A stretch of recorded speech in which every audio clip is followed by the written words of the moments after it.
Cam, you do realize that that question and all the questions you've asked Louise have the potential to make her cry.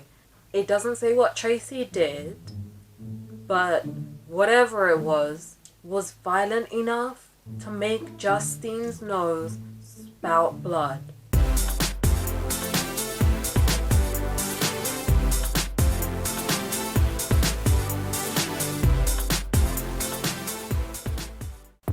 Hey guys! I am Charlotte the Starlet. These are my girls, Angel and Glitter. And this is my little boy Seth. Today we're going to be reacting to the story of Tracy Beaker, which follows the life, the struggles and the shenanigans of this 10-year-old girl who lives in a care home. It's written by her herself, and this is basically like her diary. I am a mystery / thriller writer, so I don't just react, I review. And the way I do it is simple. If I like something, I add a point, starting from last video's total. And if I don't, I take one off. Right, let's jump in.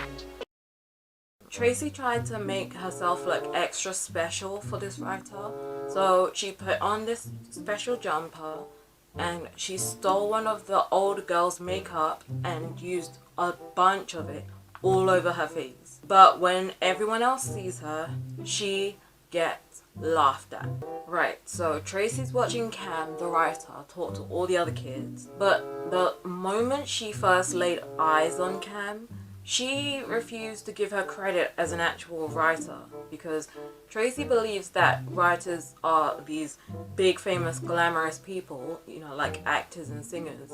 But Cam was just this kind of ordinary looking, slightly nerdy woman. The first few stories Cam wrote didn't really sell much, so she started writing romance novels, which did better. This gets the older girls in the care home interested, but the boys are all disgusted by it. How'd y'all like that new intro? Did y'all like it better than before? Or do you think the first one was the better one? Let me know in the comments, please. I'm genuinely curious, because I've been feeling a bit iffy about the old intro for a while now. Anyway, Tracy Beaker, here we go. Right now, Tracy is stood in the corner at the back of the room, not participating in anything the writer does. Meanwhile, the other kids are all crowded around her, and some of the little ones are even sat on her lap and stuff. Tracy's thinking all these sassy thoughts in her head, but it's still obvious that she really wants to join in. Okay. Right, so Cam gets all the kids talking about their favorite books and stuff, and it starts off with one of the little kids, Max, saying that he likes Where the Wild Things Are because there's a Maxie in it. And then one of the older kids, Adele, talks about how she likes to read romance books, but she knows that in real life, love doesn't ever actually last, because people always split up and sometimes they have kids without even loving them, which is so sad, you know? She must think that because something along the lines of that happened to her. Like, her parents probably split up, or she might be in care because her parents don't actually love her, or at least that could be how she feels or how she perceives things to be. And then Peter, who is a relatively new kid at the care home, who really wants to be Tracy's friend, but to Tracy he's just this annoying little kid. Anyway, Peter mentions reading Catherine Cookson books to his nan before she died because her eyes were all blurry. Then Tracy comments on the fact that after he said that, Peter's eyes went all blurry because he started to cry. His nan's dead after all, and that's the reason he's in care. I don't think he has any family left, but Cam tries to comfort him, and she's not really successful. She seems like one of those people who gets really uncomfortable when someone else starts crying. Do you know why I mentioned that? It was because one of the other kids, Louise, Tracy's old best friend, mentions that her nan and her mum are also dead, and now they're angels and are together in heaven. I might have felt sorry for her if Tracy hadn't mentioned, in her head of course, that Louise puts on this fake lisp. Apparently she always puts on this fake little baby voice whenever there are grown-ups around to try and act all sweet and innocent. Like, seriously. Wow. Tracy then goes on to judge Louise for all the foster placements she's had. For, by the way, according to Tracy at least. Is Tracy jealous? I wouldn't be surprised if she is. I mean, I don't want to judge either of them too much, you know, because this is obviously a sensitive or possibly even traumatic topic for them. There are so many different ways this could be traumatic for them. So none of Louise's foster homes worked out. She always got brought back to the care home. But when Tracy and Louise were still friends, they had this kind of best friends pact, which was basically a promise that both of them would try their best not to get fostered so they could spend all their time together at the care home, and when they turned 18 they could get their own home together in this big modern flat. Knowing Tracy, it's surprising that it's just a flat and not a big fancy castle. Oh, but that's such a cute idea. Oh my days, and it actually reminds me of a similar idea that one of my best friends had. My best friend and I met in hospital, and we both have sickle cell disease. And basically, we have spent so much time together in hospital, in the same room together for weeks sometimes, that it's practically like living together. And so the topic crossed our mind at one point. And on one hand, I would love that, like, because we could have fun together. Like, I know we can. She is like my sister, and I really do look up to her. But as much as I would love it, and as much fun as it would be, when she suggested the idea to me, I said no at the time, purely because of the amount of bad, annoying habits I have. Like, I know for a fact that I can be straight up annoying or even infuriating to live with sometimes. So for the security of our friendship, I said I don't think we should. Thankfully, we're still friends to this day, unlike Tracy and Louise. Like, did y'all pick up the word old in old friend Louise when I introduced you to her? Yeah, that's because she and Tracy ain't friends no more. She is Tracy's number 2 enemy, all thanks to Tracy's number 1 enemy, Justine Littlewood. Anyway, Louise gets Cam talking about angels. It's almost like Cam is teaching a class now, because she's like, angels. I wonder what angels would look like. And then Justine says, oh, that's easy. She even calls her Miss, like a teacher. She's like, that's simple, Miss. They've got these big wings, these big long white nighties, and they've got these gold plate things stuck on the back of their head. And then do you know what Cam says?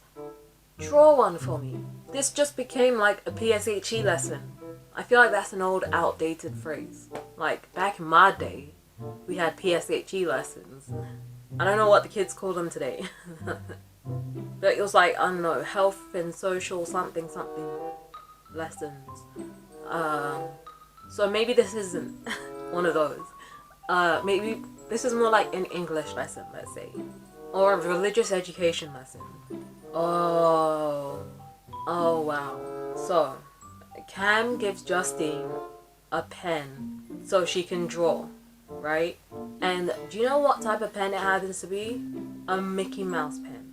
Now, you're a true starlet if you've been keeping up with this series so far, and know that right now, Justine is a little crazy for Mickey Mouse because Tracy went and destroyed this Mickey Mouse alarm clock that she'd got as a gift from her dad. That alarm clock was pretty much Justine's prized possession, but I don't even think she had it a full day before Tracy went and ruined it. And the only reason she did that was because she knew how much it meant to Justine. It's pretty evil now that I think about it. Like, doing that takes premeditation. But anyway, yeah. Now, Justine gets this Mickey Mouse pen and she goes crazy over it. She starts off on this big long tangent about Mickey Mouse and this pen and her alarm clock and what Tracy did and where did Cam get this pen from. She has to have one. All because Tracy broke her alarm clock. Oh, of course.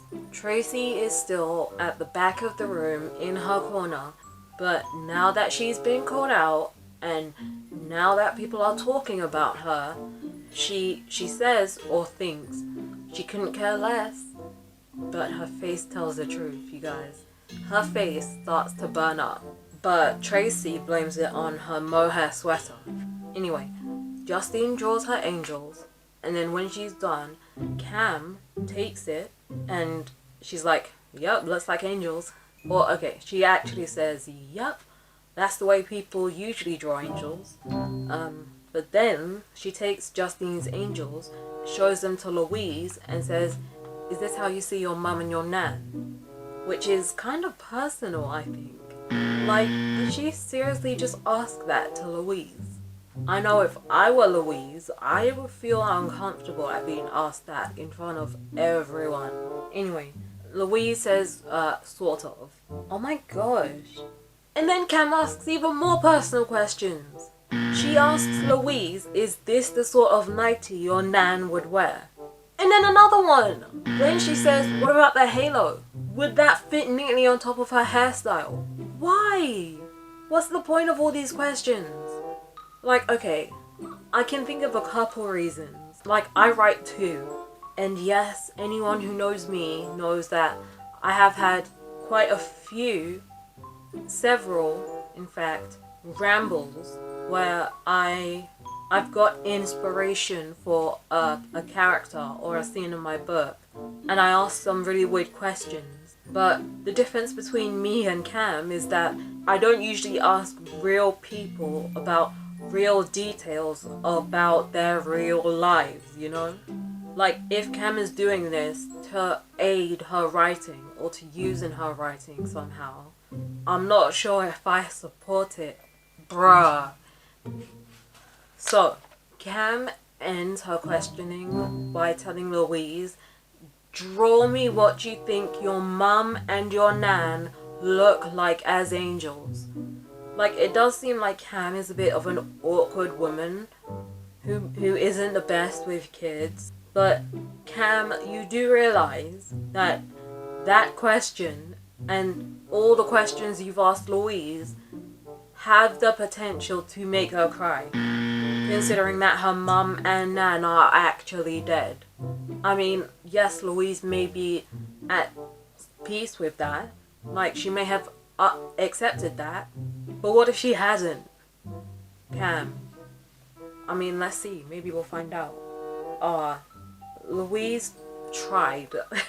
But she ends up just kind of giving up, saying that this is silly. But anyway, this whole conversation inspires all of the other kids to have a try at drawing angels. Wow. Oh wow. Are you kidding me? It was that made Tracy rejoin the group and take an interest in what was going on for once. She only rejoined the group to see and judge everyone else's drawings. As if she had also drawn an angel and did the best one. Honestly, Tracy, you haven't even tried. Of course, Tracy thinks they're all terrible. I mean, nevertheless, she is with the group now, I guess. And when she re-enters, Cam very nicely offers her a pen and paper so she could have a go at drawing. But typical Tracy acts like she couldn't care less when she secretly wants to draw the best out of anyone else. Oh, and now that she's re-entered the group, Jenny, the head care worker, introduces Tracy to Cam again. And Jenny makes sure to say that Tracy's the one that wants to be a writer. That's literally a quote. Oh, and so the teasing begins. As usual, Justine is responsible for the most of it. She attempts to dismiss Tracy's ambition of being a writer, tries to tell her to behave by saying that Tracy's actually written tons in her life book, which is literally what this book is. Oh, snap. As soon as Jenny says that, Justine snatches Tracy's life book from her, which is a bit of a violation considering that Tracy was keeping the book underneath her jumper. So Justine would have literally had to put her hand up Tracy's shirt to get it. Then Justine deems it rubbish and starts reading in order to show everyone how rubbish it is. Except she doesn't actually read what Tracy actually wrote. She makes up her own stuff in order to try and slander Tracy. She puts on this silly high-pitched voice and then says, "Once upon a time there was this little girl called Tracy Beaker. That sounds stupid, and no wonder because I am stupid and I wet the bed and..." Oh. Justine cuts herself off with this ear-shattering scream. You know why? Because in Tracy's words, Justine's nose had become a wonderful scarlet fountain. It doesn't say what Tracy did, but whatever it was violent enough to make Justine's nose spout blood. But at least Tracy got her book back. In her mind, that's all that matters. Wow. Oh, so after that whole scene, Jenny got hold of Tracy because she is well aware that if she didn't hold her back, Tracy would just keep going and swiping at Justine. Then Jenny calls for Mike, another care worker, who comes and hauls Tracy off to the quiet room. That's literally what the room is called. It's even capitalized. Anyway, when Tracy gets put in the quiet room, she refuses to stay quiet. She screamed her head off. At one point, Jenny went in to try and calm her down, but failed. So then someone else went in to try and talk to Tracy. Oh, snap. It wasn't one of the care workers or another kid that went to see Tracy. It was Cam. And considering that Cam was a guest in the house, and considering the fact that she had just thrown a tantrum in front of her, made Tracy burn all over with embarrassment. However, despite feeling incredibly stupid for throwing a tantrum in front of Cam, Tracy doesn't stop. She continues to scream and cry because she figures that Cam's already seen it, so she's got nothing to lose, essentially. What's weird is that Cam literally doesn't do a thing. She didn't do anything or say anything. She just stood there with this awful expression on her face. She looked sorry for Tracy, which Tracy couldn't stand. So she told her to go away in polite terms. Oh my days. Cam is so awkward. And she's a bit of a doormat, I feel. Because when Tracy threw this tantrum and then yelled at Cam to bog off, she just shrugged and nodded, then left. That was it. What was even the point of going to see her then? You know? It seems like Cam just went for her own benefit more than Tracy's. Like, I think she just went to go have a look at her for her own gain, you know, so that she could see the extent of what care home kids are like, and so she can portray them like this in her writing. Oh God, that actually annoyed me, Cam going to see Tracy. It was the fact that she just stood there looking at her. Like, in my mind, Cam had an actual, like, cringe on her face. But yeah, when she first went in there, I initially thought that it was kind of a calculated move on the part of the care workers, because they knew how Tracy felt about Cam, and that she was the one that was most looking forward to her visit and wanted to be a writer most of all. So I thought that the care workers sent her in there to try and make Tracy behave.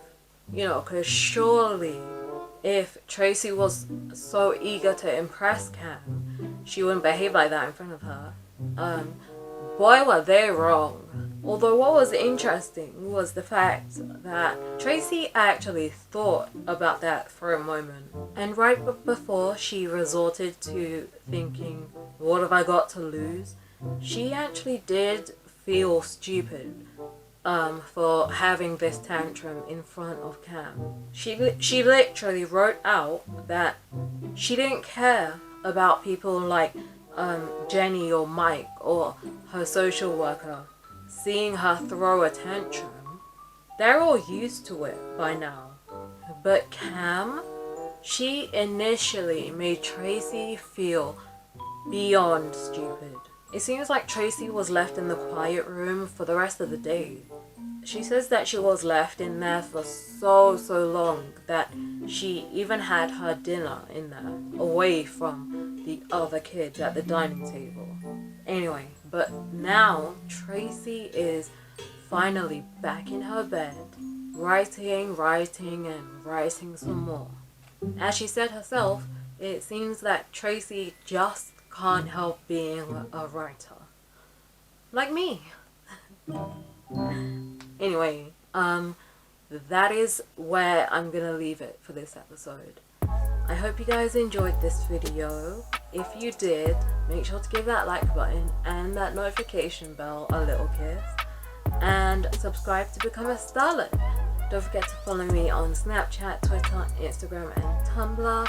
And if you have read something that has just left you shook beyond repair, let me know in the comments. I'll see you guys later. Bye!